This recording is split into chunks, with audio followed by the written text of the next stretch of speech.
Here are the steps you need to follow. So the first thing is you need to register your business.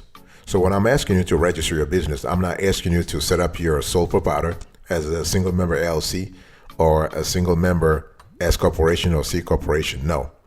You can remain a sole proprietor, but you need to actually make sure that you are actually in compliance with any local or state requirements. So you want to get any necessary business licenses, and you also, please make sure, this is important, you want to register your doing business as or trade name with your state. And depending on the state you're in or the city you're in, this may be referred to as fictitious business name registration. So it's important for several reasons. It will help you segregate your personal affairs with your business affairs, and it will help you actually build business credit. The thing is, if you are a sole proprietor, your personal affairs and business affairs are logically intertwined. But if you're trying to build business credit as a sole proprietor, you need to do something extra. And this is something that you need to have a DUNS number. Okay, so first thing, register your business. What will happen is if you register your business, then your business name is in the state's database, and credit reporting agencies may get that information from the state, and they'll begin to track your business. That's number one. Number two, you want to request a free DUNS number from Dun & Bradstreet. Dun & Bradstreet, everybody knows they're the dominant commercial credit agencies nowadays, far ahead of Equifax Business and Experian Business. So you want to request your free DUNS number. Don't let anybody razzle-dazzle you, trying to lie to you, tell you that they will actually apply for a DUNS number for you for a fee. No, it's a free number. You don't pay anybody to get that number. Just go to Dun & Bradstreet's website. You can actually just to apply. You can apply and not a problem. You get the number like right away. In some cases, if they have some verifications to do, they'll let you know within a few hours. But if you need help, just let us know in the comment section, and we'll get back to you. Not a problem. So once you have your DUNS number, Dun & Bradstreet, among other credit reporting agencies, will use this number to identify you in their database the same way that a social security number helps identify you. So this is great. So this is the first step you need to take if you want to get business credit as a sole proprietor. Register your business and get a DUNS number.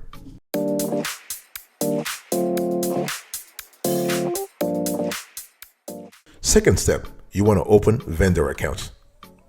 By the way, welcome back to the show. Really appreciate having you here. It's just wonderful. In today's conversation, I'm going to walk you through the steps you need to take if you want to get business credit as a sole proprietor. So step number one, you want to register your business. Step number two, you want to open vendor accounts. See, the whole thing here is that your ability to get vendor accounts depends on the kind of needs you have, boss. Okay, so think about that. Think about, what kind of items do you buy? What kind of supplies do you need for your business? What kind of niche you're in? What kind of sector you're in? What kind of what kind of economic conditions are in the sector that you're in? Those are really important. So the thing is, some companies sell their products to small businesses and sole proprietors on terms, which means what? The payment is not due at the time of purchase, but rather in 10 days. Then you have net 10, 30 days, net 30, or 45 days, net 45, and so on and so forth. And so if those payments are reported to commercial credit agencies, they can help establish credit. Okay, so this is important. Now, one thing you have to do is to make sure that we have covered net 30 vendors on several shows. So if you are interested, just drop us a comment. Or just let us know what kind of shows, what kind of videos you want to watch to have a clear idea about what net 30 vendors apply to your specific field. So what you want to do here is that you want to buy items you need for your business. Thinking you want to think shipping, for example, or janitorial supplies, or even coffee for the coffee machine. Yeah, those things actually, t-shirts, everything that actually relates to your business, you can actually get a net 30 accounts on that. What you want to do here is you want to pay those whatever you charge, whatever you get a net 30 account. Don't wait for 30 days. You want to pay promptly. You want to pay as soon as possible. So if you pay promptly, you can boost your business credit score. Remember, paying on time is one of the best things you can do to build strong business credit, whether personal or business. Okay, but even better, you want to pay even earlier because early payments help boost your credit score even faster. So, step number one, register your business. Step number two, open vendor accounts, but make sure that those vendors report your transactional data to the three commercial credit agencies. That's Dun and Bradstreet, Equifax, and Experian.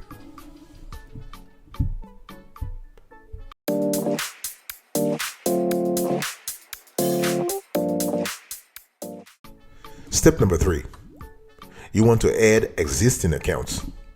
By the way, I want to quickly remind you of today's topic. I'm having a conversation with you about how to establish business credit as a sole proprietor.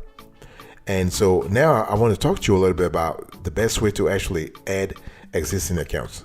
See, the thing is that you may be able to get accounts you have already been paying for added to your business credit reports. Okay, so the thing here is that let's say you are paying every month your business rent, you are paying business utilities, you are paying a constellation of other expenses, right? But so far, those expenses are not being reported to the three major bureaus. So you actually are losing big time. You're losing big time.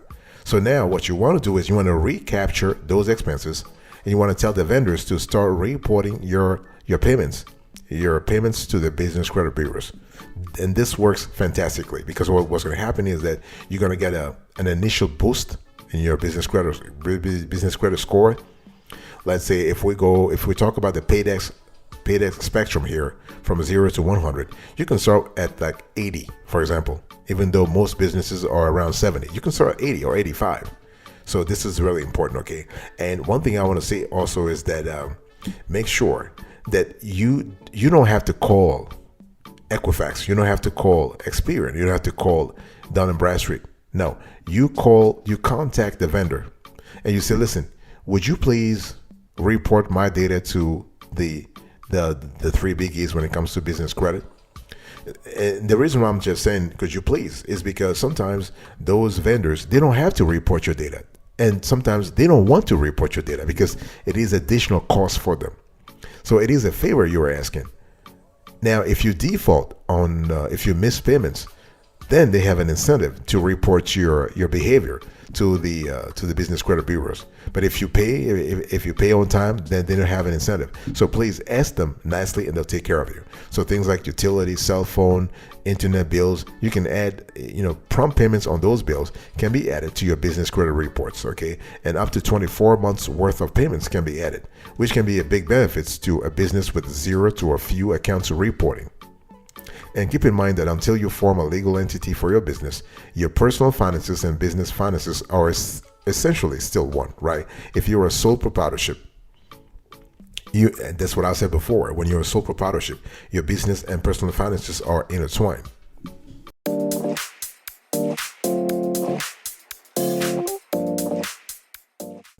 Step number 4, I want you to get a business credit card.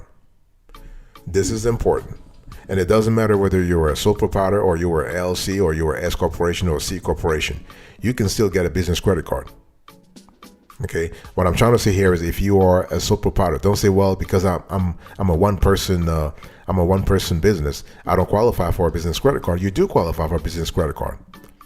It's all about applying for the right credit card. It's all about making sure that you are actually contacting the right issuer. This is important. Okay, so one thing I want you to do here is that you want to start with your current institution, but you got to ask yourself, what kind of business credit card do I need?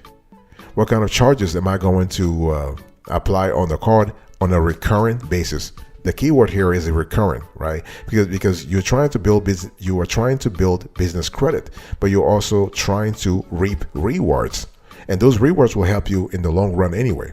So to build credit, you will need accounts that are reported on a regular basis to commercial credit reporting agencies such as Experian, Equifax, or DNB. So the thing is that most business credit cards report payments information to at least one or more of these bureaus. And that's what you want anyway. Most of them, if not 99% of them, report to Dun & Bradstreet, which is fantastic.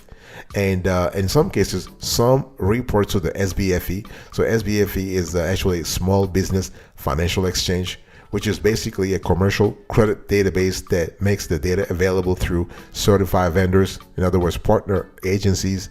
Okay, so if you want to get a business credit card as a sole proprietor, make sure that you are basically you want to start with the bank or credit union where they already know you. Make sure that you have your financials.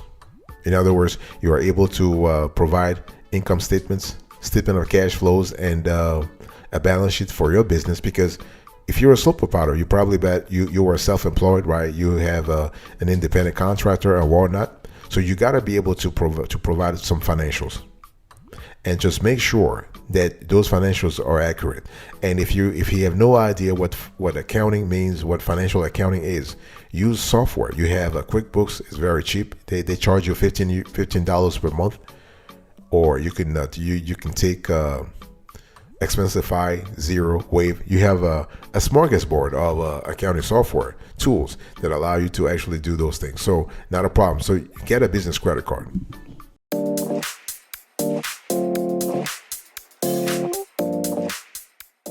I want to really linger a little bit on this topic here. How do you actually improve your chances of being approved for small business credit cards? By the way, I just want to quickly remind you that we're having a conversation about how to apply, how to actually establish, not to apply, how to establish business credit card. I mean, what am I talking about? How to establish business credit as a sole proprietor. So that's the topic that we're discussing today.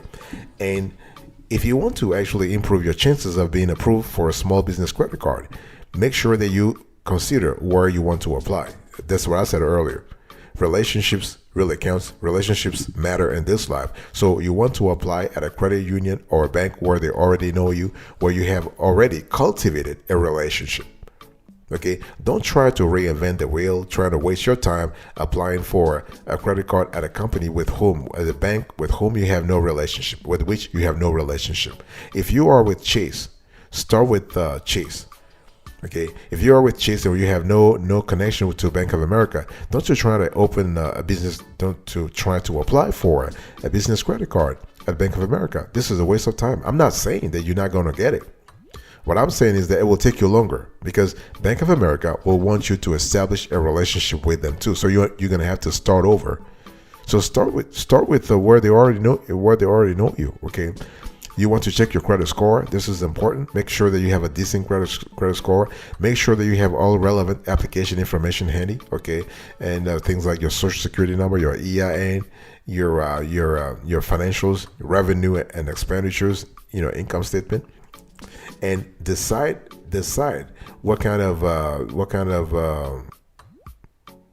card that you need, and also if you are willing to offer a personal guarantee on the card. This is important because if you are a sole proprietorship, as I said before, your personal affairs are intertwined. They are interconnected with your business affairs. You can get a business credit card, but you're going to have a PG, personal guarantee. If you don't want that, then you're going to have to start transforming your business into an LLC or into an S corporation, or into a C corporation, into a corporation, into a partnership, into a business, a legit business. This is the only way you can actually escape the PG sort of trap. Okay, but if you're comfortable with having PG, that's fine too. I mean, you can just remain a sole proprietor, not a problem.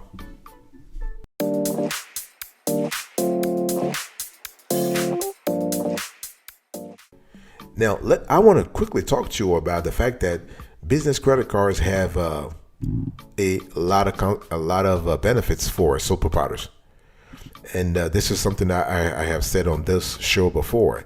Even if you are a sole proprietor, don't use personal credit cards for business purposes, because you are missing out on a lot of things.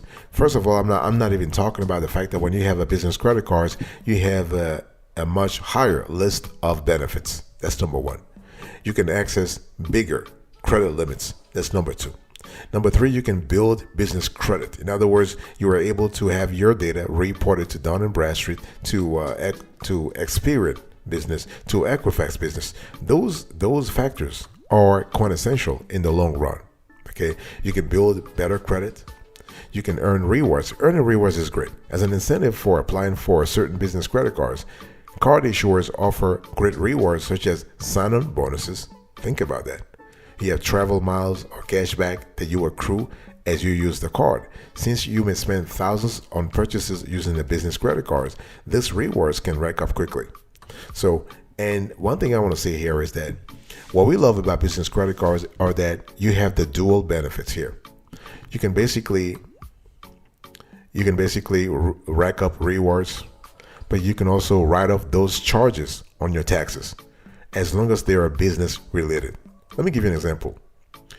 Travel, travel rewards that are designed for business owners can go a long way. They can be reinvested back into the business by spending them on business purchases such as telco bills, office supplies, and even marketing, as well as help to fund business travel or on ways to recognize employees. That's number one. Number two, you can actually deduct business travel on your tax return. One thing I need to say is that if you are a sole proprietor, you're not filing a business tax return. You're not filing a 1065. You're not filing an 1120S. You're not filing an 1120. No, you are filing a Schedule C on your Form 1040. Still, you can still deduct your business related expenses, especially travel or meals or entertainment. Okay, there might be some limitations in terms of the percentage, but you can still deduct something, if not everything.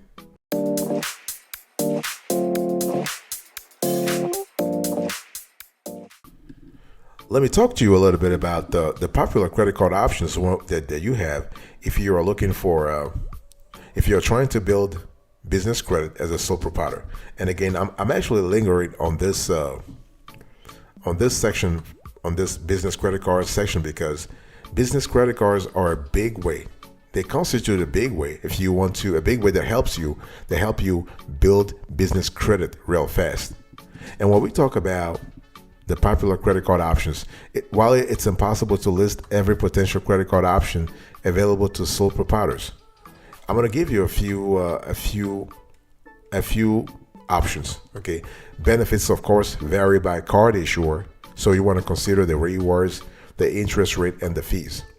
So here are on the screen the major credit card providers. So you have Visa, you have Discover, you have MasterCard, you have American Express, you have Capital One, you have Citi. So obviously this list is not exhaustive, but it kind of gives you an idea of which credit card issuers take care of the sole proprietors. But it's not just about the credit card issuers that actually take care of the sole proprietors. The thing is, what category of credit cards are you looking for?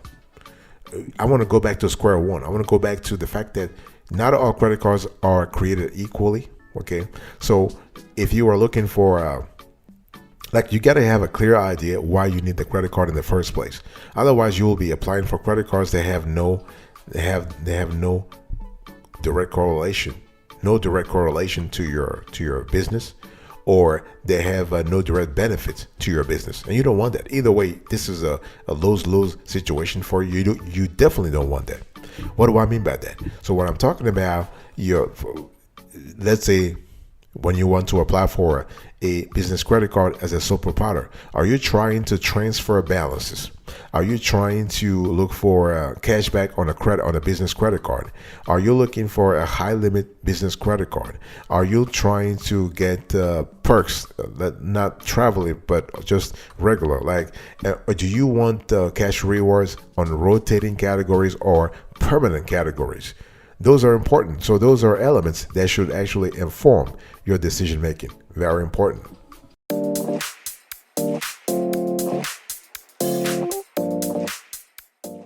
Before I close to this conversation, let me give you a bonus. For those of you who actually have made it so far, I'm very happy that you have chosen to stay with us.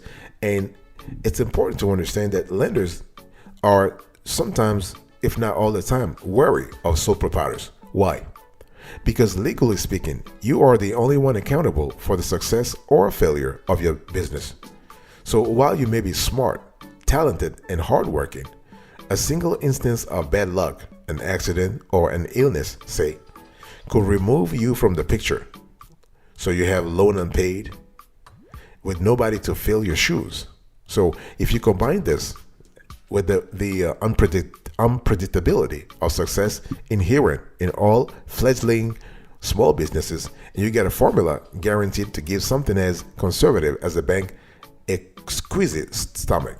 One thing I want to say here is that what's the bottom line? The bottom line is that lenders are really scared. They are really scared of sole proprietors, and the best way for you to actually alleviate that, I would say, that anxiety, is to convert your sole proprietor into an LLC, for example, or you want to make sure that you provide you provide your financials while you apply for a business credit card, a business loan, a business line of credit as a sole proprietor. So you got to have a lot of liquidity. You got to have sufficient liquidity to alleviate whatever fears the bank or the credit card issuer has when it comes to giving you the credit product that you need.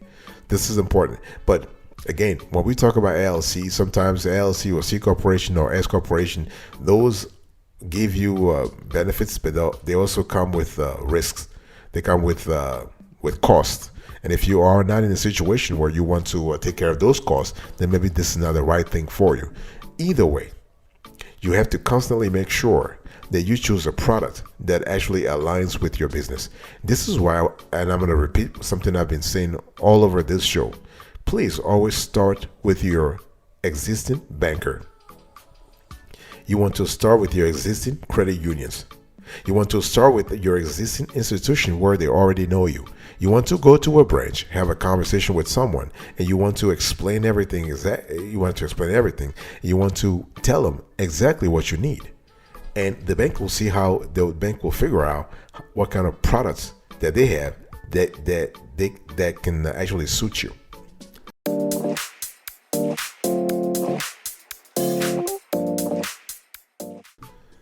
Thank you so much for your attention. I really appreciate it. In today's conversation, I was just talking to you about how to establish business credit as a sole proprietor. So we spoke about registering your business, opening vendor accounts, adding existing accounts, getting a business credit cards, among other things. Thank you. I'll see you next time. But until then, remember, stay marvelous.